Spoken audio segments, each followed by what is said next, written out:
So yan mga buds, no? Ayan, so makikita nyo sa video, no, naputukan yung paa nung lalaki. Sa mga ganitong sitwasyon mga buds is wag na wag po tayong maglalabas ng mga baril kung ano man, kung nasa duty man tayo. So nakita ko dun sa video is parang nasa duty siya.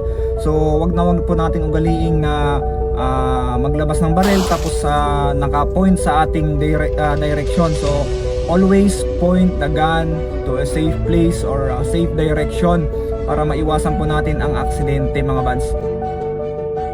Makita ko sa video is medyo naano ako kasi parang nasa duty pa yung lalaki sa video. Hindi natin namamalayan ang aksidente mga buds pagdating sa mga baril, kaya lagi kong papaalala sa inyo sa mga gun enthusiast natin mga followers, doble ingat po tayo lagi at ingatan natin ang ating mga baril para hindi tayo maaksidente mga buds. Pag tayo man ay maglilinis ay dapat nasa safe area tayo or nasa safe place para in case man. So doon sa video is tumama doon sa kanyang paa, so hopefully hindi tumama sa buto kasi pag sa buto tumama yan mga buds is medyo delikado mahirap makarecover pag sa buto tumama yung bala. So mag-iingat tayo lagi at always trigger finger out, double check yung chamber kung malfunction man tayo magkakalabit. So lagi nating pipiliting i-slide lock muna para ma-check yung chamber kung walang load bago natin kalabitin or i-hammer down yung ating mga baril para iwas tayo aksidente. So yun lang mga buds, sana makatulong ito sa mga ganitos natin na paalala natin na